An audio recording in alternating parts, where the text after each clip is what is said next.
Class 8 के student please listen carefully. आज George fawn की फोर्थ लेक्चर है।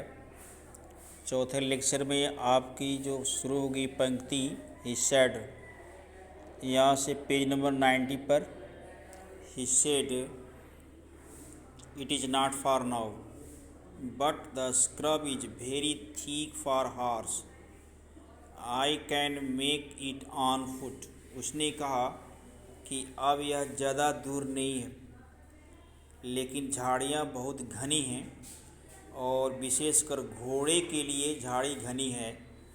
I can make it on foot, मैं पैदल चल सकता हूँ। But I am afraid to leave you boys, suppose you got lost or got bitten by a snake too. लेकिन वह बॉक्सर कहते हैं, मिल बॉक्सर, कि मान लो लेकिन मैं तुम्हारे तरफ से बहुत भयभीत हूँ। अगर तुमको मैं यहाँ छोड़ के जाऊँ और तुम भूल जाओ या कोई फिर तुम्हें भी सर्प काट ले, तो कहा आई विल टेक केयर, मैं अपना ध्यान दूँगा। It might be take me long time to find the fawn. हो सकता है हिरण के बच्चे को ढूंढने में ज़्यादा समय भी लग सकता है।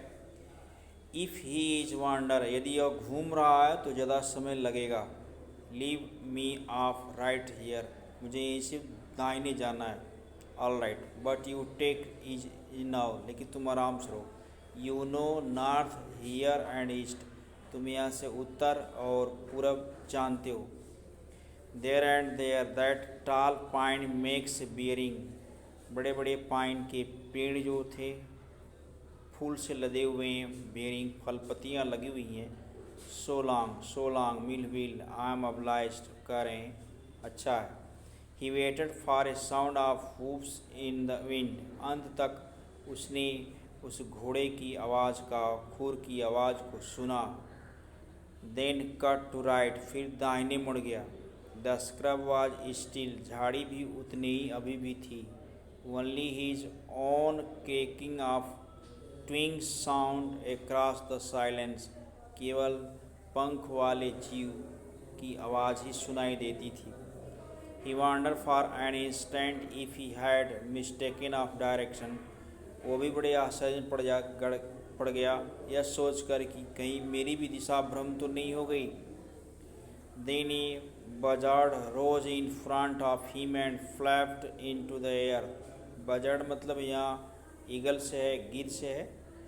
तब बजर्ड यानी गिद्ध भी अपने पंख को फड़फड़ा रहे हैं और हवा में उड़ने के लिए रेडी हैं। He came into the clearing under the oak, वह एक ओक के पेड़ के नीचे साफ सुथरे जगह पर आ गया। Buzzard sat in the circle around the carcass of doe, हिरणी के जो डेड बॉडी थी, कार्केस मतलब डेड बॉडी, कार्केस, तो उसके चारों तरफ बजर्ड बैठे हुए, गिद्ध बैठे हुए, eagle. They turn their heads on long scrawny neck and hissed him, वे अपना लंबा गर्दन पतला वाला मोड़कर इसकी ओर देख रहे हैं और डरावना आवाज़ निकाल रहे हैं। He threw his bough at them and flew into the adjacent trees, फिर उसने एक टहनी फेंका और वे पेड़ पर बैठ गए। The sand showed large cat print, बालों पर बड़े बड़े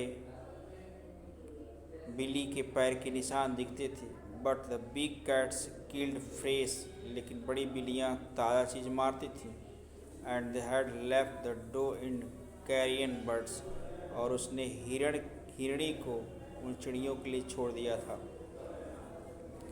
He parted the grass at the place where he had seen the fawn, फिर वह वहीं से आगे बढ़ा जहाँ पर वह हिरणी को बच्चे को देखा था। It did not seem possible that was only yesterday, ऐसा नहीं लगता था कि ये केवल कल की ही बात है। The fawn was not there, वहाँ पर हिरण का बच्चा तो नहीं मिला। He circled the clearing, फिर उस साफ सुथरे जगह के चारों ओर घूमा। There was no sound, no साइंड, न कोई आवाज़ दिखती थी, न ऐसा कोई संकेत मिलता था। The buzzard clack their wings, गिद्ध अपने पंख को फड़फड़ाते थे। इम्पेडिएंट टू रिटर्न देयर बिजनेस, बड़े अधैर्य थे कि फिर अपने काम में जुट जाएं।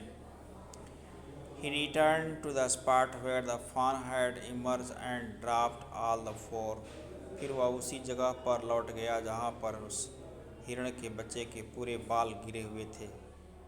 Studying the sand for the small hoof print, फिर उस बालू वाले रेतीले भाग पर छोटे छोटे पैर के निशान को ध्यान से देख रहा था, उसके बारे में सोच रहा था, उस पैर के निशान को मिला रहा था।